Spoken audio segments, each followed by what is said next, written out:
Hello दोस्तों, UPSC 9 में आपका स्वागत है। जैसा कि आप सब देख रहे हैं, हम संस्कृति आईएएस की टेस्ट सीरीज़ कंप्लीट कर रहे थे, जो कि बहुत ही ज़्यादा इम्पोर्टेंट है आपके उत्तराखंड पीसीएस से लेके आरओ एआरओ से लेके उत्तर प्रदेश पीसीएस, बिहार पीसीएस या एमपी पीसीएस के लिए, इवन राजस्थान पीसीएस के लिए। जितने भी जनरल साइंस के क्वेश्चन हैं दोस्तों, ये इतने अच्छे क्वेश्चन बना रखे हैं इन्होंने कि आपके एग्ज़ाम्स में इतना ज़्यादा इम्पैक्ट डालेंगे, आप सोच भी नहीं सकते हो। तो इस सीरीज़ को बिना मिस किए आप इसको बराबर लगाते रहिए। आप अपनी जो एनालिसिस है उसे बराबर करते रहिए, क्योंकि यहाँ से क्वेश्चन आए या ना आए, हम तो ये बात कहेंगे क्वेश्चन डायरेक्ट नहीं भी आते हैं, बट ये आपके इन्हेंसमेंट को, आपके एफिशिएंसी लेवल को, कॉन्फिडेंस लेवल को बूस्ट करेंगे दोस्तों। ठीक है, तो 70 क्वेश्चन तक हम कंप्लीट कर चुके थे। 2 पार्ट्स में हम बनाते हैं, आप प्लेलिस्ट जाके चेकआउट कर सकते हो, वहाँ पर सारे भी टेस्ट दे रखे हैं। ये फ़िलहाल हम यूपी स्पेशल जो कि आरओ एआरओ के लिए कंप्लीट करा रहे हैं। ये इतने अच्छे क्वेश्चंस हैं यूपी स्पेशल के लिए कि आप मिस नहीं कर सकते, और प्लीज़ मिस करिएगा भी मत। और एक ज़रूरी बात यही है, लाइक शेयर सब्सक्राइब जो नहीं कर रहे हैं आप, करते रहिए दोस्तों। देखो, लाइक शेयर सब्सक्राइब करने से एक बटन दबाना है, कुछ जाना तो है नहीं। थोड़ा सा हमें एनहेंसमेंट मिल जाएगा, थोड़ा सा हमें अच्छा लगेगा, हमारा जो मनोबल है, हमारा जो कॉन्फिडेंस है वो बूस्ट हो जाएगा दोस्तों। ठीक है, तो इसी कड़ी में आगे बढ़ते हैं। 71 क्वेश्चन है जो बहुत ही ज़्यादा इंपॉर्टेंट है। एसर्शन और रीजन का क्वेश्चन है, क्वेश्चन नंबर 71। ये कह रहे हैं भारत के ग्रामीण क्षेत्रों में, जो भारत के जो रूरल एरियाज हैं, वहाँ सौर कुकर यानी कि जो सोलर कुकर है लोकप्रिय नहीं हो पाया है। यानी कि वहाँ पर सोलर कुकर जो है ज़्यादा लोकप्रिय नहीं है। ऐसा क्यों है? क्यों? रीजन वाले क्वेश्चंस को आप क्यों के साथ, वाई के साथ हिट कर सकते हो, क्योंकि आप किसी भी एसर्शन का, अभिकथन का कारण जानेंगे तो आप सबसे पहले क्यों यूज करेंगे कि ऐसा क्यों है, वाई। ठीक है दोस्तों, क्यों है? भारत सरकार सौर कुकर के लिए कोई कार्यक्रम नहीं चला पाई है, ये कह रहे हैं। भारत सरकार सौर कुकर के लिए कोई कार्यक्रम नहीं चला पाई है, ऐसा ये बोल रहे हैं। ऐसा बिल्कुल नहीं दोस्तों, भारत सरकार सोलर कुकर सिस्टम के लिए कार्यक्रम चला रही है। तो इस कड़ी में ये आर गलत हो गया, तो इसका आंसर ए सही हो गया। यानी कि भारत में जो सोलर कुकर है ग्रामीण क्षेत्रों में अभी लोकप्रिय नहीं हुआ है। Solar cooker have not become popular in rural areas of India. That is right question दोस्तों। तो ए सही हो गया और आर इसमें गलत हो गया, यानी कि C is the right answer regarding this दोस्तों।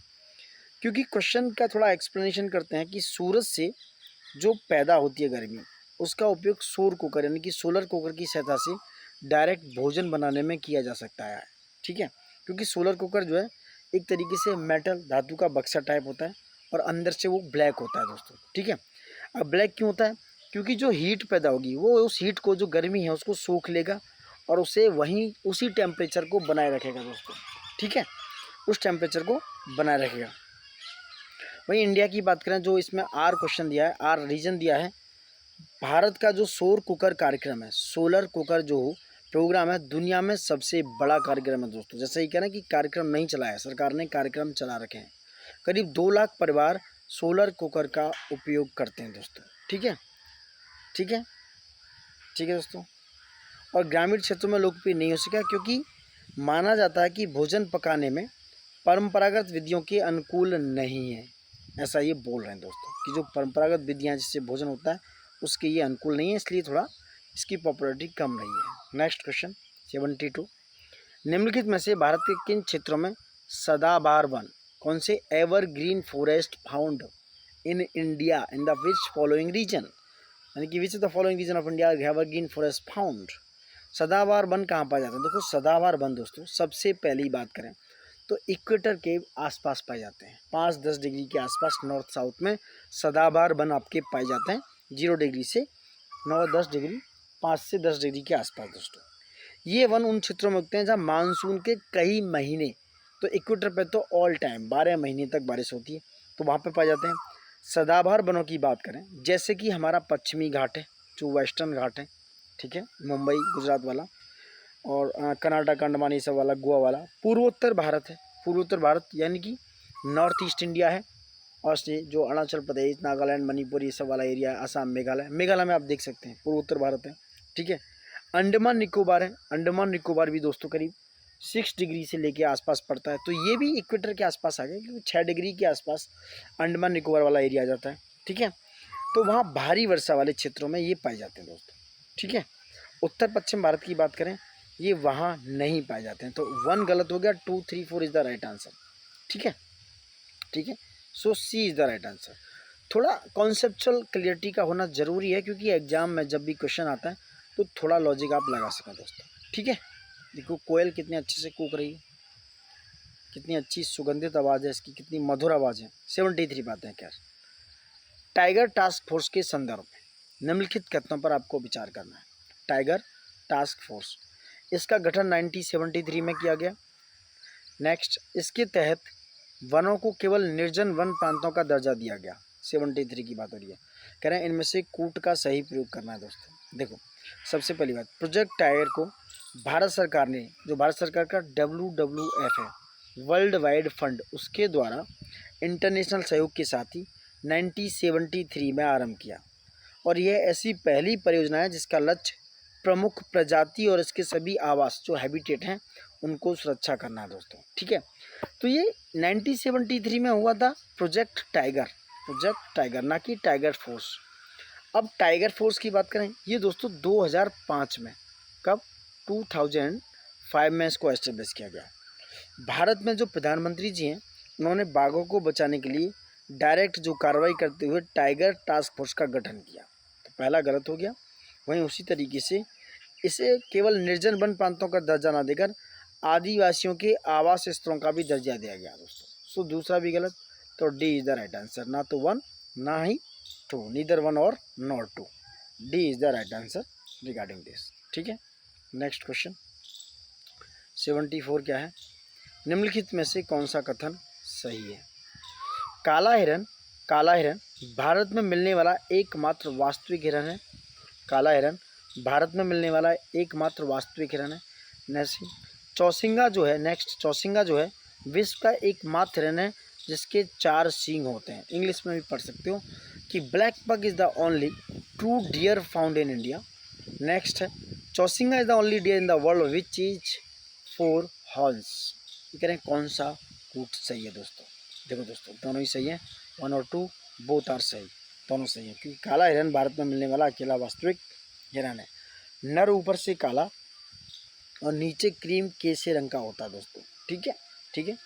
ये एक छोटा एंटीलोप है जो भारत और नेपाल में पाया जाता है, जिसकी बात कर रहे हैं चौसिंगा की, जी एंटीलोप है दोस्तों, ठीक है। नेक्स्ट क्वेश्चन 75 क्या है, राष्ट्र उद्यान है और इनको मैच करना है, राष्ट्र उद्यानों को मैच करना है। कहिए, कैंपबेल बे, ये कहाँ है दोस्तों, कैंपबेल बे बहुत इंपॉर्टेंट क्वेश्चन है। कैंपबेल बे अंडमान निकोबार में है। इराविकुलम केरल में है। इंद्रावती छत्तीसगढ़ में है और बांदीपुर आपका कर्नाटका में है। कहाँ पर, कर्नाटका में। तो 1, 2, 3, 4 इज द राइट आंसर, यानी कि चारों ही इसमें सही है दोस्तों, चारों ही इसमें सही है। नेक्स्ट क्वेश्चन 76, ये आया हुआ क्वेश्चन है दाचीगाम हंगोल का 2022-23 शायद में PCS में देख सकते हो उठाकर। कौन सा युग्म सही नहीं है, कौन सा युग्म सही नहीं है। क्वेश्चन को थोड़ा सा अच्छे से पढ़ा करिए, ये भी नेशनल पार्क को एनिमल से मैच कर रहा है। 76 में दाचीगाम हंगोल पाया जाता है, बात सही है। मानस में सुनहरा लंगूर पाया जाता है, बात सही है। कान्हा जो राष्ट्रीय पार्क है, राष्ट्रीय उद्यान है, यहाँ पर साइबेरियाई साइरस नहीं पाया जाता। कान्हा मध्य प्रदेश में है, तो साइबेरियाई साइरस दोस्तों राजस्थान की कुछ लेक से वहाँ पर आते हैं। वहीं डेजर्ट जो है वहाँ पर ग्रेट इंडियन बस्टर्ड पाए जाते हैं दोस्तों, ठीक है। तो देखते हैं, जो दाचीग्राम है अकेला ऐसा अभ्यारण्य जहाँ पर ये हंगुल यानी कि कश्मीरी हिरन पाया जाता है। वहीं मानस की बात करें जो कि आसाम में है दोस्तों, ये अभ्यारण्य में हाथी, गौर, जंगली सुअर, दलदली हिरन और जो हॉग डियर है वो सब बड़ी संख्या में पाए जाते हैं, ठीक है। यहाँ पर सुनहरा लंगूर भी पाया जाता है, बहुत ही दुर्लभ पिग्मी हॉग भी यहाँ पाया जाता है, ठीक है। नेक्स्ट, सबसे छोटा जो दुर्लभ सुअर है ये भी मानस अभ्यारण्य में पाया जाता है। नेक्स्ट है कान्हा जो कि मध्य प्रदेश में, इसमें हाथी पर बैठकर बाघ को देखने का अद्भुत अवसर प्राप्त होता है। तो कान्हा में दोस्तों हाथी, एलिफेंट पाए जाते हैं, ना कि आपका साइबेरियाई सारस दोस्तों, ठीक है। जो साइबेरियाई सारस की बात करें, इसका एक बार ठिकाना मैंने बात की, राजस्थान की जो भरतपुर झील है वहाँ पर पाया जाता है। कहाँ पर, भरतपुर झील, जो हर जाड़े में, हर कोल्ड सीजन में, विंटर सीजन में उड़कर ये भारत में आ जाते हैं, ठीक है। और ये डेजर्ट ग्रेट इंडियन बस्टर्ड यानी कि ये जो मरुस्थली राष्ट्रीय पार्क डेजर्ट नेशनल पार्क में ग्रेट इंडियन बस्टर्ड पाया जाता है दोस्तों। ठीक है, नेक्स्ट क्वेश्चन है आपका 77 इज वेरी इंपॉर्टेंट। क्या है? प्रकाश रासायनिक स्मॉग यानी कि फोटोकेमिकल स्मॉग में कौन से तत्व एलिमेंट पाए जाते हैं? कौन से पाए जाते हैं दोस्तों, बताइए कौन से हैं? देखो, नाइट्रोजन डाइऑक्साइड, बात सही है। ओजोन, बात सही है।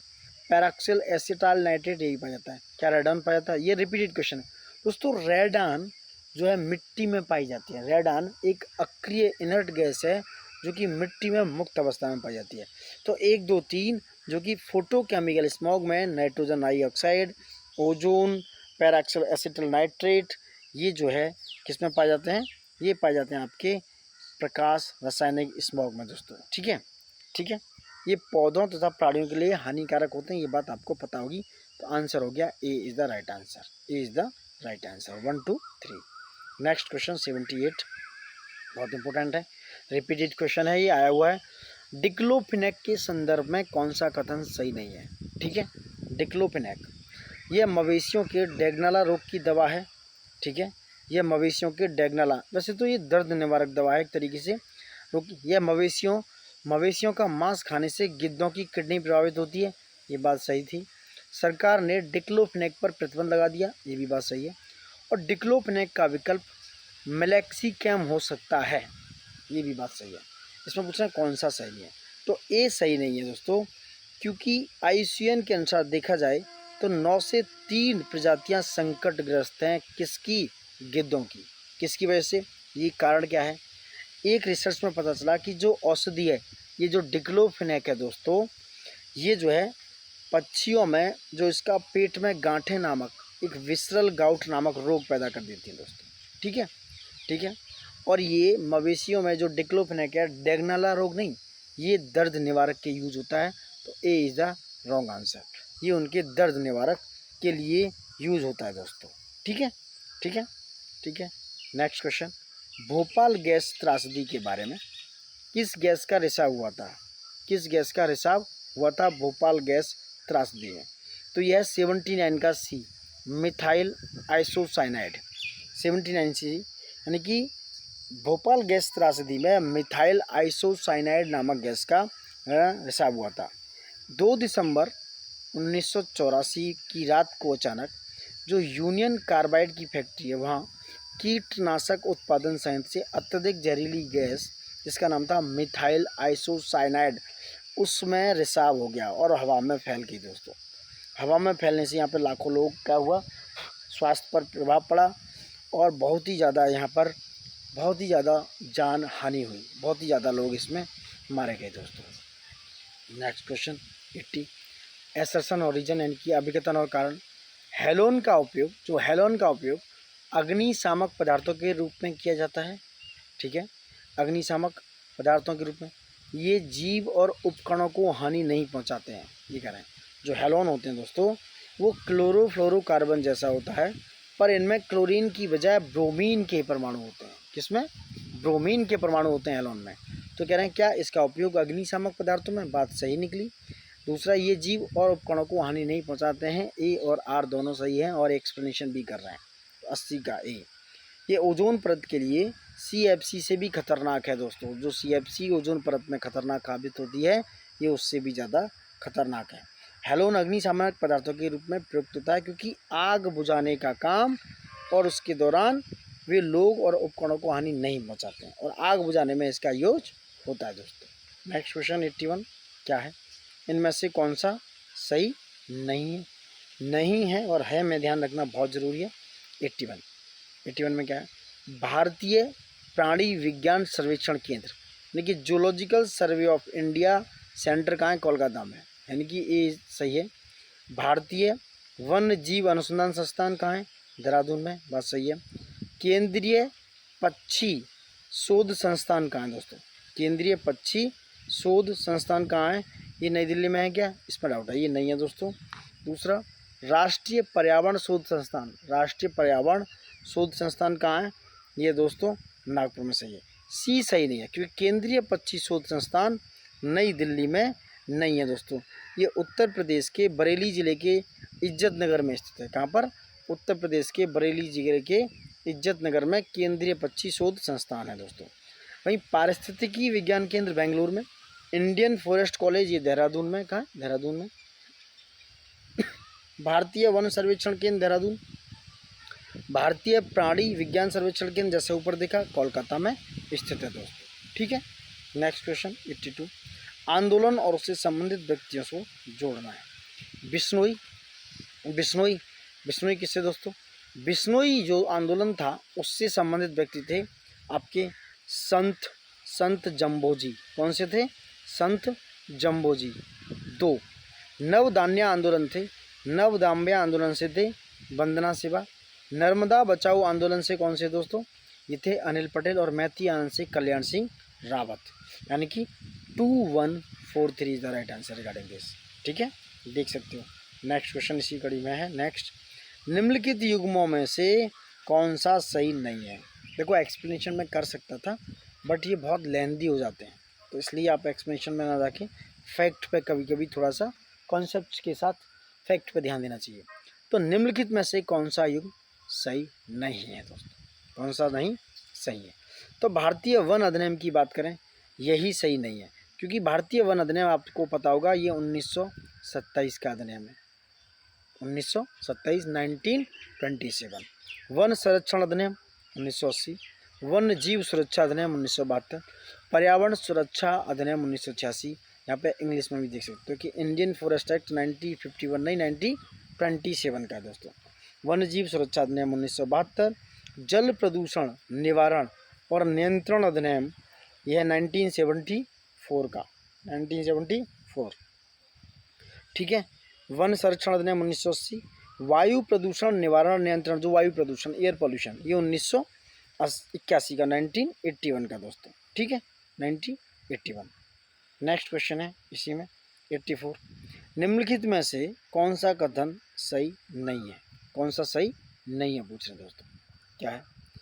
IUCN ने चीते को सुभेद सूची में, सुभेद मतलब वनरेबल लिस्ट में रखा है। क्या वनरेबल लिस्ट में रखा है दोस्तों? देखते हैं। भारत में चीते नहीं पाए जाते। सरकार द्वारा नामीबिया से चीता लाया गया है। कूनो नेशनल पार्क में चीतों को पुनर्वासित यानी कि उनको रिहेबिलिट किया गया है। कौन सा इसमें से सही नहीं है दोस्तों? जैसा कि हम बात करें दोस्तों, IUCN ने चीते को वनरेबल नहीं, IUCN ने चीते को किस में रखा है दोस्तों? लाल सूची में भी चीते को वनरेबल की श्रेणी में वर्गीकृत किया गया है दोस्तों। किसको? लाल तो IUCN ने दोस्तों चीतों को इंडेंजर्ड कैटेगरी में रखा है। किसमें? इंडेंजर्ड कैटेगरी में। सो ए इज़ रॉन्ग आंसर। बाकी के सही है, क्योंकि भारत में चीते नहीं पाए जाते। जैसा कि देख रहे हैं सितंबर 2022 में प्रोजेक्ट चीता एक परियोजना लागू की गवर्नमेंट ने, जिसमें 5 वर्षों में 50 चीतों को रिहेबिलिट पुनर्वासित करने का लक्ष्य रखा गया। 84 की बात हो रही है। ठीक है, क्योंकि 1952 में ये चीते विलुप्त घोषित किए गए थे। 1952 में चीते इंडिया से विलुप्त घोषित किए गए थे दोस्तों। और वहीं नामीबिया के साथ एक MOU साइन करने के बाद सरकार द्वारा नामीबिया से चीते लाए गए दोस्तों। ठीक है, वहीं 17 सितंबर 2022 को मध्य प्रदेश के श्योपुर जिले में कूनो नेशनल पार्क में नामीबिया के 8 चीतों को रिहेबिलिट किया गया। कितने? 8 चीतों को रिहेबिलिट किया गया दोस्तों। ठीक है, पूरा डेटा था ये। नेक्स्ट है आर्द्रभूमि और उनके राज्य। ये कह रहे हैं कितने युग्म सही सुमेलित हैं। देखो इंपॉर्टेंट क्वेश्चन है, UPSC लेवल तक के क्वेश्चनों को इन्होंने अटैच किया हुआ है। ठीक है, ये कह रहे हैं कांजली झील, ये दोस्तों कांजली झील ये एक वेटलैंड है। कांजली लेक पड़ती है आपके पंजाब में। कहाँ है? पंजाब में। कांजली झील पंजाब में।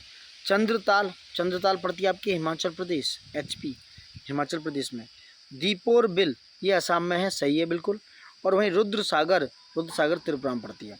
तो 2 ऑप्शन सही हो गए इनमें से, बाकी के दोनों गलत है दोस्तों। नेक्स्ट क्वेश्चन है इसी कड़ी में 86 क्या है? हरदोईगंज ताप विद्युत गृह के संदर्भ में निम्नलिखित कथनों पर विचार कीजिए। क्या है? इस ताप विद्युत गृह की स्थापना 2024 में अलीगढ़ के निकट की गई थी। इसमें 220 मेगावाट क्षमता की यूनिट स्थापित की गई है। देखो हरदोईगंज जो थर्मल है, हरदोईगंज थर्मल पावर स्टेशन में दोस्तों ये बात सही है कि 220 मेगावाट कैपेसिटी को इंस्टॉल किया गया है। जबकि इस विद्युत गृह की जो है स्थापना 2024 में नहीं, 1942 1942 में आज़ादी से पहले अलीगढ़ के निकट इसमें की गई थी दोस्तों। इसको बाद में इसका जो पुनरुद्धार है 1967 में, ये भी याद रखना, रसिया के सहयोग से, जो हरदोईगंज है रसिया के सहयोग से 1967 में इसको रूस के सहयोग से पुनरुद्धार, इसका पुनरुद्धार किया गया था दोस्तों, पुनरुद्धार किया गया था दोस्तों। ठीक है, ठीक है। नेक्स्ट, हाँ, 660 मेगावाट की हरदोईगंज, यानी कि 660 मेगावाट की हरदोईगंज तापीय विस्तार सेकंड योजना जो थी, सेकंड परियोजना से जनवरी 2022 में शुरू किया गया था। तो इस कड़ी में एक गलत हो गया, दूसरा सही है, so C is the right answer, C is the right answer. ठीक है। नेक्स्ट क्वेश्चन 87, उत्तर प्रदेश में स्थित निम्नलिखित ताप विद्युत केंद्रों में से किसकी स्थापना पूर्व सोवियत संघ के सहयोग से की गई? 87 का कौन सा है? कौन सा? बी, जो ओबरा ताप विद्युत केंद्र है दोस्तों, इसकी स्थापना 1967 से 1971 तक यूएसएसआर के सहयोग से की गई। यह संयंत्र की कुल स्थापित क्षमता देखा जाए तो 1288 मेगावाट है। कितनी? 1288। और ओबरा ताप विद्युत गृह सिंगरौली कोयला खान जो है सोनभद्र, सिंगरौली कोयला खान से इसके निकट पड़ता है, तो वहाँ से ये अपने ताप टेम्परेचर थर्मल के लिए कोयला सिंगरौली की खदान से लेता है। ठीक है, ठीक है। नेक्स्ट है ए, परीक्षा ताप विद्युत गृह, परीक्षा ताप विद्युत केंद्र, ये उत्तर प्रदेश के झांसी, कहाँ पर दोस्तों? झांसी जिले में, झांसी जिले में पड़ता है। इस विद्युत संयंत्र की स्थापना और उसका स्वामित्व उत्तर प्रदेश राज्य विद्युत उत्पादन निगम के द्वारा किया जा रहा है। इसकी स्थापित क्षमता कितनी है? 640 मेगावाट। ठीक है। वहीं अनपरा ए ताप विद्युत गृह की बात करें, थोड़ा मैं कलर चेंज कर लेता हूँ। अनपरा ए की बात करें ताप विद्युत केंद्र की, ये क्या है? ये उत्तर प्रदेश के सोनभद्र में, सोनभद्र जिले में, सोनभद्र में स्थित है। इस ताप विद्युत केंद्र की स्थापित क्षमता 1500 मेगावाट के आसपास है। ठीक है। अनपरा डी ताप विद्युत केंद्र, ये भी कहाँ है? इसी परियोजना का 1000 मेगावाट का ही अनपरा डी परियोजना है, जो उत्तर प्रदेश के उत्तर प्रदेश गवर्नमेंट के द्वारा बनाई गई है दोस्तों। ठीक है। तो इसी कड़ी में ये क्वेश्चन कंप्लीट हो गया। नेक्स्ट क्वेश्चन है 88, क्या है? देखो, ताप विद्युत गृह वगैरह से क्वेश्चन आते हैं, इज़ वेरी इंपॉर्टेंट। इनके ये मेगावाट कितना है पूछ सकता है, थर्मल है, न्यूक्लियर है, ये पूछ सकता है। ठीक है। कौन सी रिवर पे हैं, क्या कर रहे हैं, ये सब पूछ सकते हैं। तो थोड़ा डिटेलिंग कई बार जरूरी हो जाती है। नेक्स्ट क्वेश्चन 88, उत्तर प्रदेश विद्युत ऊर्जा का महत्वपूर्ण सोर्स परमाणु ऊर्जा है, यानी कि उत्तर प्रदेश को जो विद्युत ऊर्जा मिलती है वो परमाणु ऊर्जा के द्वारा मिलती है दोस्तों। ठीक है। नेक्स्ट, उत्तर प्रदेश का एकमात्र परमाणु ऊर्जा केंद्र नरोरा जो कि बुलंदशहर में स्थित है। बात सही है, ये तो सही है। देखो, पहला गलत है, क्योंकि उत्तर प्रदेश विद्युत ऊर्जा का महत्वपूर्ण सोर्स परमाणु ऊर्जा नहीं बल्कि तापीय ऊर्जा है। क्या है? तापीय, थर्मल एनर्जी है दोस्तों, याद रखना। सो फर्स्ट गलत होने की वजह से दूसरा सही है, तो C is the right answer, C is the right answer. अब मैं ये भी बता दूं कि उत्तर प्रदेश का जो नरोरा है वो बुलंदशहर जिले में पड़ता है। ठीक है। इसका संचालन NPCIL करता है।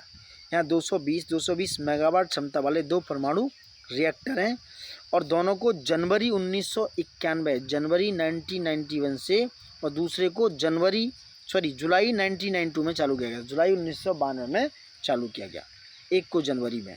ठीक है। नेक्स्ट क्वेश्चन है, केंद्र सरकार द्वारा उत्तर प्रदेश के कौन से शहरों में सोलर सिटी कार्यक्रम चलाया जा रहा है?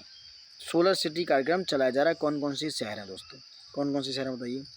तो सोलर सिटी कार्यक्रम की बात करें, यह केंद्र सरकार का कार्यक्रम है, सेंट्रल गवर्नमेंट का। आगरा में है दोस्तों, याद रखना, आगरा, प्रयागराज और मुरादाबाद, वहाँ सोलर सिटी के रूप में विकसित करने हेतु ये कार्यक्रम चलाया जा रहा है। तो मुरादाबाद, आगरा, कागरा और प्रयागराज, 2, 3, 4, यानी कि B is the right answer. ठीक है। ये चलाया कैसे जा रहा है? Ministry of new and renewable energy के द्वारा भारत सरकार के उद्देश्यों को पूर्ति के लिए ये कार्यक्रम चलाया जा रहा है। ठीक है। नेक्स्ट क्वेश्चन 90 का क्या है? उत्तर प्रदेश में स्थित कोयला भंडार के संदर्भ में कौन सी कथन है, विचार करना है आपको। ठीक है, करो। उत्तर प्रदेश के कोयले के भंडार की दृष्टि से देश में प्रथम स्थान है। नहीं भाई, कोयले की दृष्टि में उत्तर प्रदेश का पहला स्थान बिल्कुल भी नहीं है, क्योंकि पहला स्थान आपका झारखंड उड़ीसा और दूसरे पे झारखंड आ गया, पहले पे उड़ीसा दोस्तों। पहले स्थान पे है आपका उड़ीसा, दूसरे पे आपका झारखंड, ठीक है, झारखंड। इसी क्रम में छत्तीसगढ़ तीसरे पे, पश्चिम बंगाल चौथे पे, मध्य प्रदेश पाँचवें, तेलंगाना छठे और महाराष्ट्र सातवें नंबर पे है। कहीं 9वां-10वां नंबर उत्तर प्रदेश का आता है दोस्तों, ठीक है। तो ये ठीक है। दूसरा है, यह कोयला सोनभद्र के, जो सोनभद्र है के गोंडवाना पत्थरों में पाया जाता है। सोनभद्र के गोंडवाना पत्थरों में पाया जाता है। ये बात बिल्कुल सटीक है, क्योंकि सोनभद्र में सिंगरौली क्षेत्र में सबसे ज़्यादा कोयला पाया जाता है। जो ओबरा ताप विद्युत गृह है, इसी सिंगरौली संयंत्र से कोयले की पूर्ति करता है। सो बी यानी कि दूसरा सही हो गया। So C is the right answer. Next क्या है, क्रूज भारत मिशन के संदर्भ में कौन पर विचार करना है, क्या है इस मिशन का, यह मिशन वर्ष 2029 तक जारी रहेगा, ठीक। इसका लक्ष्य क्रूज जो टूरिस्ट हैं, क्रूज पर्यटकों की संख्या में 10 लाख तक की वृद्धि करना है। बात दोनों सही है दोस्तों। So A is the right answer. ये इंपॉर्टेंट क्वेश्चन है, अगर आता है तो डायरेक्ट फैक्चुअल है, आप देख सकते हो। इसकी जो शुरुआत है दोस्तों, वैसे मैं बता दूं, 1 अक्टूबर 2024 से की गई थी। 1 अक्टूबर 2024 से की गई थी दोस्तों, ठीक। नेक्स्ट 92, अक्टूबर 2024 में जारी वैश्विक भुखमरी सूचकांक, कौन सा, ग्लोबल हंगर इंडेक्स में भारत में कौन सा स्थान रहा, यानी कि इंडिया का कौन सा स्थान रहा है ग्लोबल हंगर इंडेक्स में। जो concern world wide and hunger health company है, ये हमेशा इंडिया की रैंक नीचे रखते हैं। तो अक्टूबर 2024 में जो जारी हुआ, उसमें इंडिया को 105वीं रैंक मिली दोस्तों, ठीक है। कौन सी, 5वीं। नेपाल को हमें ऊपर रखा गया 68, श्रीलंका को हमसे ऊपर 56, बांग्लादेश 84, पाकिस्तान को थोड़ा नीचे 109वें नंबर पर रखा गया दोस्तों। तो ये हमें हमेशा ही नीचे रखने की कोशिश करते हैं। नेक्स्ट क्वेश्चन आता है 93, महत्वपूर्ण दिवस और उनके दिनांक बताइए क्या क्या है। देखो, विश्व खाद्य दिवस 16 अक्टूबर, बहुत इंपॉर्टेंट। इनको आप मैचिंग के हिसाब से नहीं, आप डायरेक्ट अपने दिमाग में भी याद रखिए, क्योंकि अब आजकल क्या है, क्वेश्चंस डायरेक्ट रख रहे हैं, जिससे आपको एक्यूरेसी गड़बड़ हो रही है। तो विश्व खाद्य दिवस 16 अक्टूबर। अंतर्राष्ट्रीय हिम तेंदुआ दिवस 23 अक्टूबर। विश्व डाक दिवस 9 अक्टूबर। अंतर्राष्ट्रीय गरीबी उन्मूलन दिवस 17 अक्टूबर को मनाया जाता है। इस कड़ी में 1 2 3 4 यानी कि 1 2 3 4 ABCD के साथ मैच कर गए दोस्तों, ठीक है। नेक्स्ट 94, नेक्स्ट क्वेश्चन है, हाल ही में नोबेल पुरस्कार 2024 की, अभी 2025 की भी घोषणा हो गई है दोस्तों। तो साहित्य के क्षेत्र में नोबेल पुरस्कार प्रदान किया गया। तो 2024 में जो मिला वो दक्षिण कोरियाई की लेखक थी, जिनका नाम था हान कांग, ठीक है दोस्तों, हान कांग को मिला था। अब 2025 वाले भी आ गए हैं दोस्तों, उनकी बात करेंगे हम।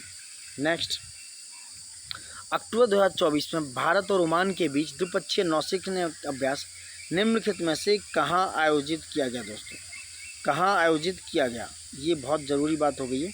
कहाँ आयोजित किया गया दोस्तों, ये बताते हैं। तो ये किया गया आपका गोवा के तट पर, D is the right answer. Next, हाल ही में प्रधानमंत्री ने, नेक्स्ट कौन सा 96, हाल ही में प्रधानमंत्री ने क्षेत्रीय संपर्क योजना, रीजनल कनेक्टिविटी स्कीम और जो उड़ान के तहत है 3 हवाई अड्डों का उद्घाटन किया, निम्नलिखित में से कौन सा शामिल नहीं है 96 में। तो दोस्तों रीवा मध्य प्रदेश, अंबिकापुर छत्तीसगढ़, सहारनपुर उत्तर प्रदेश शामिल है, कोटा राजस्थान शामिल नहीं है। So D is the right answer. यह योजना जो है 2016 में मिनिस्ट्री ऑफ सिविल एविएशन यानी कि नागरिक उड्डयन मंत्रालय के तहत इस योजना का शुभारंभ किया दोस्तों, ठीक है। नेक्स्ट क्वेश्चन 97 क्या है, 2026 में ग्लासगो जो कि स्कॉटलैंड में है, वहाँ आयोजित होने वाले राष्ट्रमंडल खेलों में यानी कि कॉमनवेल्थ गेम्स से निम्नलिखित में से किन खेलों को हटा दिया गया। अच्छा, इन खेलों को हटाने के पीछे कारण है पैसे की कमी का होना, पैसे की पूर्ति नहीं होना। तो कुछ ऐसे खेल हैं जिनको हटा दिया गया। तो देखो, जो बैडमिंटन, कुश्ती, हॉकी, स्क्वैश, ये सारे खेल हटा दिए गए। 97 डी में सारे खेल हटा दिए गए क्योंकि पैसे की कमी के चलते इन खेलों को हटा दिया गया। तो D is the right answer, ठीक है। जिसमें इंडिया के सबसे अच्छे ज़्यादा मेडल आते थे, उन्हीं में से इन खेलों को हटा दिया गया है। ये तो नाइंसाफ़ी हो रही है दोस्तों, ठीक है। नेक्स्ट क्वेश्चन 98, अंतर्राष्ट्रीय कंटेनर ट्रांसशिपमेंट पोर्ट, जिसे हाल ही में भारत में 13वें प्रमुख बंदरगाह के रूप में नामित किया गया, 13वें प्रमुख बंदरगाह के रूप में नामित किया, निम्नलिखित में से किस द्वीप पर है। किस द्वीप पर है दोस्तों, ये बहुत इंपॉर्टेंट है। ये है ग्रेट निकोबार द्वीप पर, किस पर?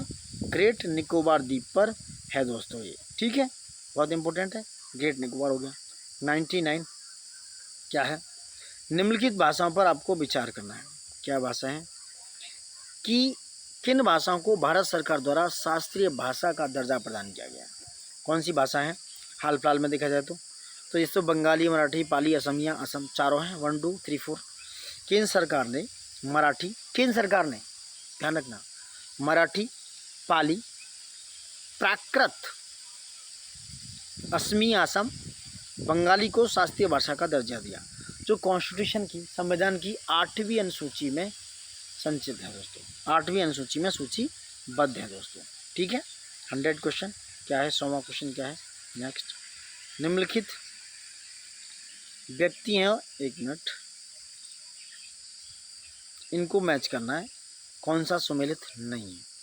तो कभी थोड़ा चेंज हो गया है थोड़ा सा, तो इसमें भारतीय तटरक्षक बल के प्रमुख ये मैच नहीं था, ये थोड़ा पुराना क्वेश्चन है, इसको हटा देते हैं। 2024 में से क्वेश्चन है। नेक्स्ट क्वेश्चन है, एक बोर्ड पर 6 समानांतरली ऊर्ध्वाधर रेखाएं खींची गई। बोर्ड पर 6 ऊर्ध्वाधर रेखाओं को काटती हुई 6 समानांतरली क्षैतिज रेखाएं भी खींची गई। किन्हीं 2 निरंतर क्षैतिज रेखाओं के बीच की दूरी किन्हीं 2 क्रमागत ऊर्ध्वाधर रेखाओं के बीच की दूरी के समान है। इस तरह से बनने वाली वर्गों की अधिकतम संख्या कितनी होगी? ठीक है दोस्तों, कितनी होगी? ये होगी दोस्तों, कितनी होगी?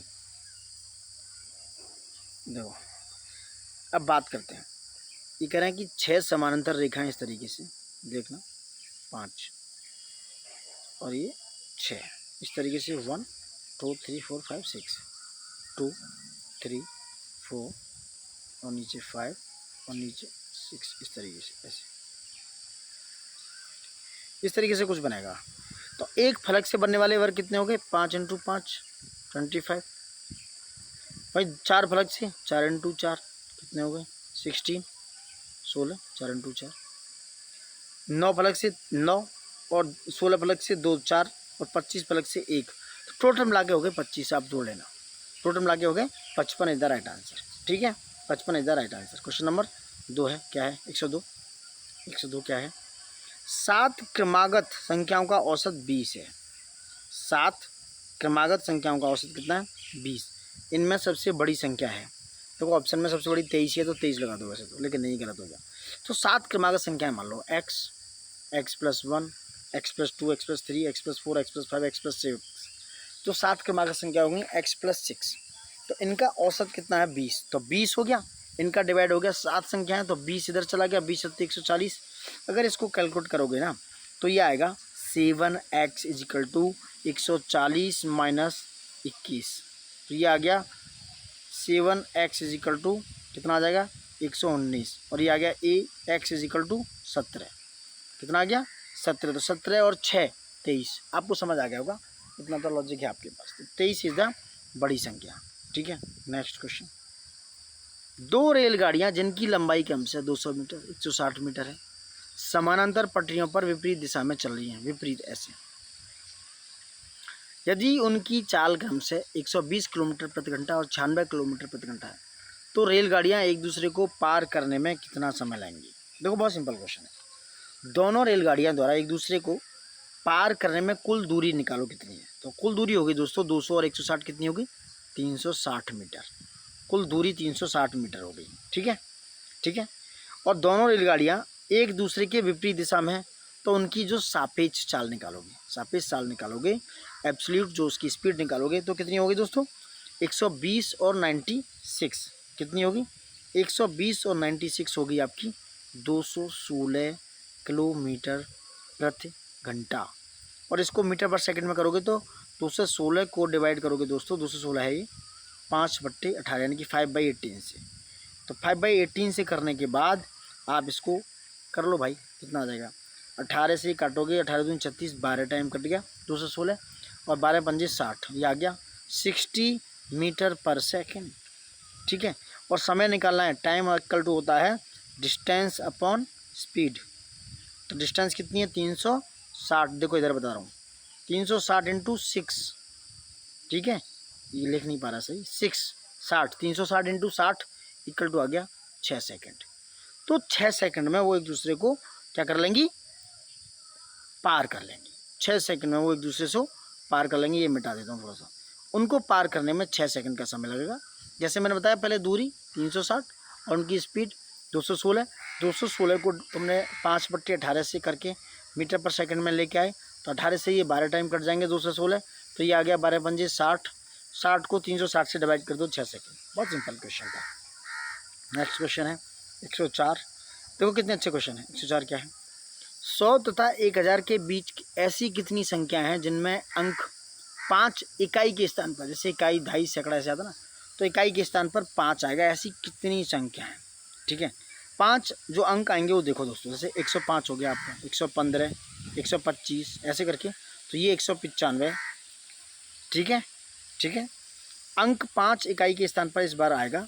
100 और 120 के बीच में, 100 और 200 के बीच में, यानी कि 195 तक देखोगे ना, 100 और 200 के बीच में 195 तक जाओगे तो 10 बार आएगा करीब। वहीं 200 से 300 10 बार, वहीं 300 से 400 10 बार, समझ रहे हैं। इस तरीके से वो 100 से 1000 के बीच में 9 बार आएगा, यानी कि 10 अंक 9 बार, यानी कि 10 इंटू 9 90 बार आएगा दोस्तों। तो D is the right answer, समझ गए।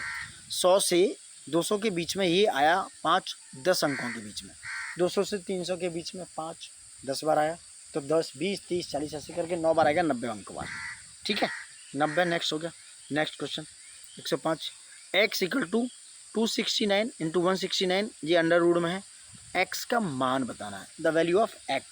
देखो सिंपल है, आप 169 का अंडर रूट निकालेंगे, आएगा 13। 269 में से 13 घटाएंगे, कितना आएगा, घटाओ जल्दी, बहुत जल्दी घटा दिया करो। 269 में से 13 घटाएंगे, आएगा दोस्तों 256। अब इसका अंडर रूट ले लो, इसका अंडर रूट ले लो, 256 का 16 आ गया। बहुत सिंपल क्वेश्चन था, टफ नहीं है। 256 यानी कि 256 आया है, 269 में से 13 घटाया, 256 का अंडर रूट आया 16। So D is the right answer. मिटा देता हूँ इसका, D is the right answer. Tough कुछ भी नहीं है, करने के लिए सब कुछ है, तो D is the right answer, ठीक है, क्योंकि अंडर रूट 256 बचेगा।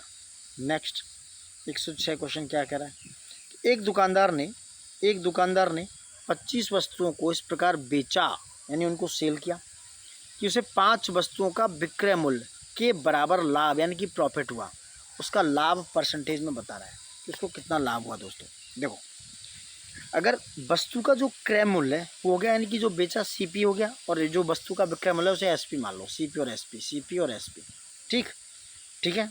अब प्रश्न के हिसाब से देखो कि 25 वस्तु को उन्होंने बेचा, तो ये 25 एसपी मान लेता हूँ मैं। ये 25 एसपी कितना, -25 सीपी, यानी वस्तुओं को इस प्रकार बेचा कि 5 वस्तुओं के विक्रय मूल्य के बराबर लाभ प्राप्त हुआ।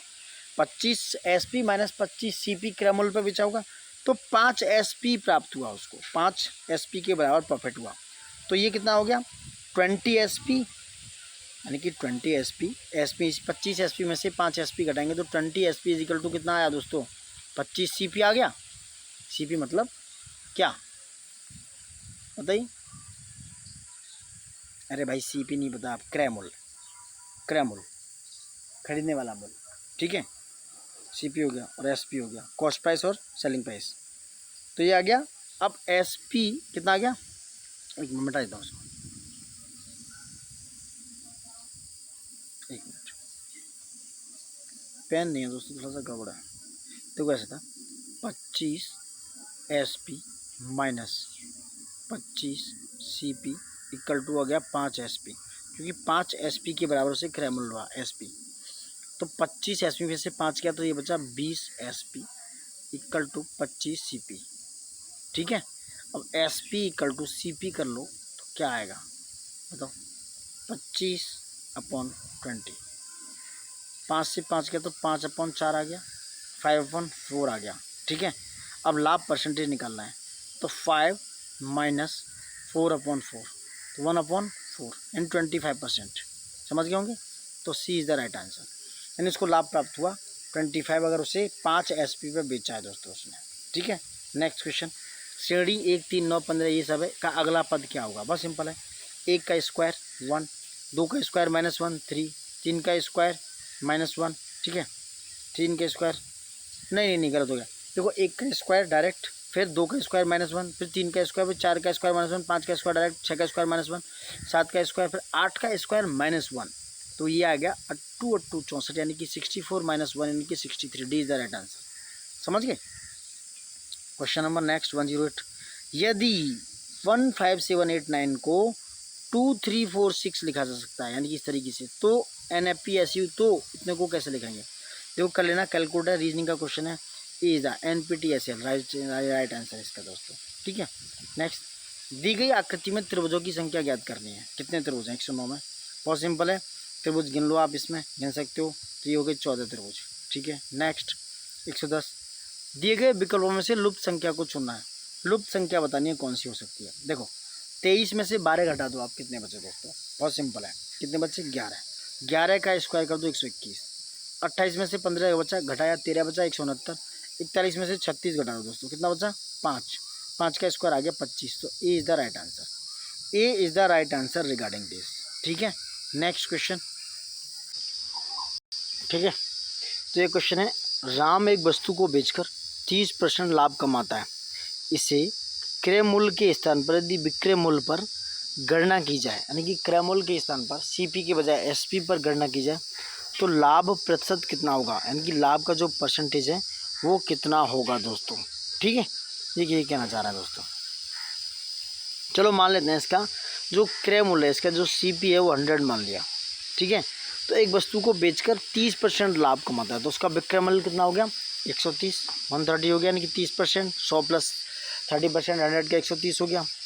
यदि विक्रय मूल्य पर लाभ की गणना करेंगे दोस्तों, तो विक्रय मूल्य कितना था 30/130 इंटू 100, करीब 23.1% के आसपास उस पर गणना की जाएगी। तो C is the right answer. 23.1% इसका आंसर हो गया दोस्तों। ठीक है। नेक्स्ट क्वेश्चन है कि एक मोटर चालक 150 किलोमीटर दूर एक स्थान की यात्रा 50 किलोमीटर प्रति घंटे की औसत गति से करता है और 30 किलोमीटर प्रति घंटे की गति से लौटता है। तो संपूर्ण यात्रा के लिए औसत गति कितनी है उसकी दोस्तों। दूरी कितनी होगी 150 किलोमीटर। ठीक है। और स्टार्टिंग उसकी जो स्पीड है वो 50, लौटती हुई स्पीड होगी 30। इनकी लौटती हुई स्पीड कितनी होगी, 1 मिनट, लौटती स्पीड होगी 30 किलोमीटर दोस्तों। ठीक है। तो ये कह रहे हैं कि औसत गति पूछ रहा है। औसत गति की बात करें, एवरेज की बात करें, तो ये होता है फॉर्मूला एक तरीके से कि 2x/x+y। ठीक है। तो 2x/y मतलब 2 × 50 × 30 लौटते हुए इंटू 50 + 30 x+y। तो ये हो गया 50 × 1500 और 200 3000/80, यानी कि 3000/80। 3000/80 की बात हो रही है। 3000/80 कितना हो गया दोस्तों। 3000 को 80 से आप डिवाइड करेंगे 3000। 2x/x+y पे बात कर रहा हूँ मैं। तो 3000/80 कितना हो गया, ये हो गया 37.5 पर किलोमीटर प्रति घंटा। 37.5। B is the right answer. B is the right answer. Next question 113। यदि एक निश्चित कूट भाषा में डांस को ये GXQZS लिखते हैं, तब राइट को किस प्रकार लिखेंगे दोस्तों। देखो D में से 3 जोड़ा G आया, A में से 3 घटाया X आया, N में से 3 जोड़ा Q आया। इस तरीके से ही करेंगे दोस्तों। तो R में से 3 जोड़ा U आया, क्या आया U। I में से 3 घटाया F आया, तो A हो गया दोस्तों। क्या हो गया, A is the right answer regarding this. 114 पे आ जाते हैं। क्या है, एक आदमी 4 किलोमीटर उत्तर की ओर, इस तरह से बनाओ, this is north, Uttar, east, south और वेस्ट। 4 किलोमीटर उत्तर की तरफ इधर गया। ठीक है। ये दूसरा कलर चेंज कर लेते हैं 1 मिनट। यानी कि वो 4 किलोमीटर उत्तर की तरफ गया, इधर 4 किलोमीटर, और सीधा जाता है, फिर सीधा पूर्व की ओर, सीधा पूर्व की ओर कितना चलता है 6 किलोमीटर। सीधा पूर्व की ओर 6 किलोमीटर चला, 6 किलोमीटर जाता है, और आगे 4 किलोमीटर सीधे उत्तर में, आगे फिर 4 किलोमीटर उत्तर में चला। ये 4 किलोमीटर, ये 6, ये 4, ये 6 जाता है। तो आरंभिक बिंदु से वे कितनी दूरी पर है, तो आरंभिक बिंदु यहाँ था, यहाँ से यहाँ लगाना है। कितना दूरी हो गया दोस्तों आरंभिक बिंदु से दोस्तों।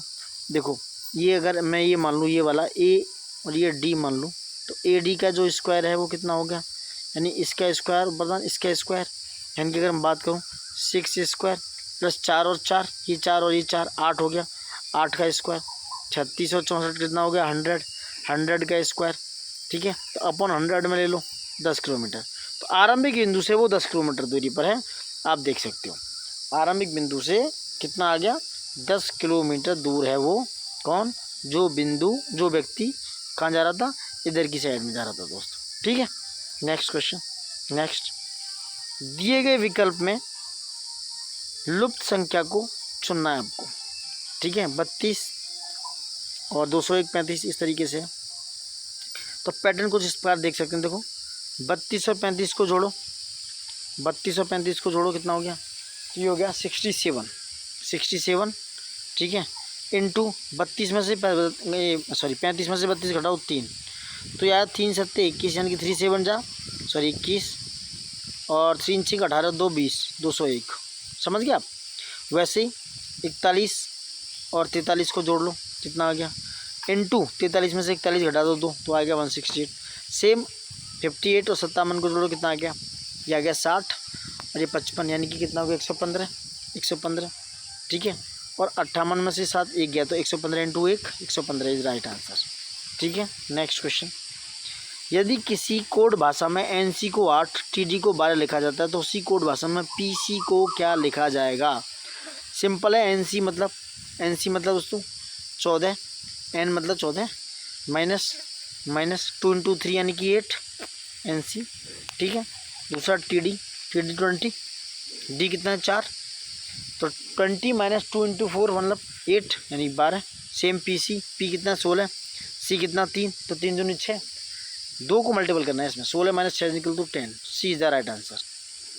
नेक्स्ट 117 क्वेश्चन है, देखो कितने अच्छे क्वेश्चन है रीजनिंग के। 6 मार्च 1949 को बुधवार था, 7 मार्च 1952 को सप्ताह का कौन सा दिन होगा। देखो 6 मार्च 1949 से 7 मार्च 1952 तक विषम दिनों की संख्या हो गई 5, 1 1 2 और 1 5 हो गए, कुल विषम दिन 5। 6 मार्च 1949 को दिए गए दिन में 5 दिन जोड़ देते हैं, तो दिया है बुधवार, बुधवार में 5 जोड़ दो, बुधवार प्लस 5 यानी बुधवार, बृहस्पतिवार, शुक्रवार, शनिवार, इतवार, सोमवार, मेरे हिसाब से मंडे पड़ेगा, सी इज द राइट आंसर। बुधवार प्लस 5 यानी कि सोमवार। नेक्स्ट क्वेश्चन, यदि निम्न आंकड़ों का बहुलक 12 है, ठीक है, मोड जो है इनका 12 है, तो के का मान बताना है, के का मान बताना है। अब 12 बहुलक बनने के लिए के -1 को 12 के बराबर होना चाहिए, तो के -1 को 12 के बराबर रख देते हैं, तो के इजिकल टू 13, तो बहुलक हो गया 13, ए इज द राइट आंसर। के -1 इजिकल टू 12, के इजिकल टू 13। नेक्स्ट 119, निम्नलिखित में से लुप्त संख्या ज्ञात कीजिए। लुप्त 50, 24 1 60, देखो 50 माइनस 1, 50 में से 1 किया तो वो आया 49, और 49 का स्क्वायर हो गया 2401। सेम 60 माइनस 1, 59 का स्क्वायर करोगे तो आ गया 3481, ए इज द राइट आंसर। बहुत सिंपल क्वेश्चन हैं ये। नेक्स्ट, जो संबंध 8 तथा 22 में, वही संबंध 12 तथा, देखो 8 और 22 में क्या है, 8 को 3 बार मल्टीपल करो 24 और 2 घटा दो 22 आ गया। वैसे ही सेम 12 को 3 से मल्टीपल करो 2 घटा दो, तो 12 36 minus 2 34, C is D is the right answer. समझ रहे। नेक्स्ट क्वेश्चन 121 क्या है, यदि संख्या p 2 से विभाज्य है, 1 मिनट, 2 से विभाज्य है और संख्या q 3 से विभाज्य है, तो निम्नलिखित में से कौन सा कथन हमेशा सही होगा। डी वाला सही होगा, p इंटू क्यू 6 से विभाज्य होंगे दोस्तों, ठीक है, देख लेना। निम्न चित्र में अज्ञात संख्या ज्ञात करनी है आपको, ठीक है। पैटर्न देखते हैं किस प्रकार से है, देखिए ए प्लस आर को मान लेते हैं तो ये आ जाएगा 18, ए 1 हो गया, आर 18 हो गया, तो ये हो गया 19 हो गया। जी प्लस ये ए और आर, ये वाला जी और एल, ए कितना है 1, आर 18, तो ये हो गया 19। जी कितना है 7, एल कितना है 12, ये हो गया 12 7 19। वहीं आई कितना है 9, तो यहाँ आ गया जे, आई और 9, जे कितना है 10, तो आई और जे मिलके हो गया 19। सो C is the right answer. समझ रहे हैं आप। क्वेश्चन नंबर 123, दी गई आकृति में त्रिभुजों की संख्या ज्ञात करनी है, कितनी है, त्रिभुज कितने हैं। बहुत सिंपल, 21 त्रिभुज हैं, गिन लेना आप यार प्लीज, ए आई बी करके ऐसे, ए ठीक है, बी सी डी ऐसे करके ना, ई ऐसे, एफ जी एच आई ओ ऐसे करके इस पर नाम डाल लेना, फिर मिल गिन लेना। नेक्स्ट क्वेश्चन 124, दी गई आकृति में त्रिभुजों की संख्या, ये ट्रायंगुलर, इसमें भी ए बी सी डी ऐसे ए बी सी ऐसे करके, तो इसमें कितने 15 त्रिभुज हैं। D is the right answer. ठीक है, नेक्स्ट क्वेश्चन 125। 45 विद्यार्थियों की कक्षा में एक लड़के का 20वां स्थान है। जब 2 और विद्यार्थी प्रवेश लेते हैं तो वह एक स्थान नीचे हो जाता है। इसका अंत से नया स्थान क्या है? देखो 45 विद्यार्थी थे, ठीक है, और कुल विद्यार्थी देखा जाए तो 2 विद्यार्थी और आ गए, तो टोटल 45 सॉरी प्लस 2 कितने हो गए 47। 2 नए विद्यार्थी आने के बाद विद्यार्थी का नया स्थान कितना आ गया 20वां स्थान था, अब हो गया उसका 21वां, तो 47 माइनस 21 प्लस 1 यानी कि 27वां। C is the right answer. 47 minus 21 plus 1 दोस्तों। नेक्स्ट, एक विक्रेता को 24 पेनों को बेचने पर 6 पेनों के बिक्री मूल्य के बराबर हानि होती है। कितना? 6 पेनों के, तो हानि का परसेंटेज बताना है। पेन का चलो विक्रय मूल्य 1 रुपये मान लो, तो 6 पेन का विक्रय मूल्य 6, 24 का 24, तो क्रय मूल्य बराबर होता है विक्रय मूल्य प्लस हानि, और हानि का परसेंटेज निकालेंगे, हानि अपॉन क्रय मूल्य इंटू 100। तो क्रय मूल्य कितना है? क्रय मूल्य क्या किसका? विक्रय मूल्य प्लस हानि, तो हानि कितनी है 6 और विक्रय मूल्य 24, 24 और 6 30 हो गई। ठीक, अब क्रय मूल्य कितना है 30, क्रय मूल्य 30 हो गया दोस्तों, हानि का परसेंटेज निकालना है, सिंपल है। 6/30 इंटू 100 कितना हो गया 20%, 1/5 हो गया और 20%, तो सी इज द राइट आंसर। हानि परसेंटेज हो गई 20। सुचित्रा पारुल से लंबी है, यानी कि सुचित्रा जो है, सुचित्रा को एस, ये पारुल से लंबी है, ठीक है, पारुल से लंबी है, लेकिन मालती से छोटी है, तो मालती सुचित्रा से लंबी हो गई एम, मालती से छोटी है। और गीता जो है विनीता से छोटी है, यानी गीता यहाँ है जो कि विनीता से छोटी है, विनीता बड़ी है।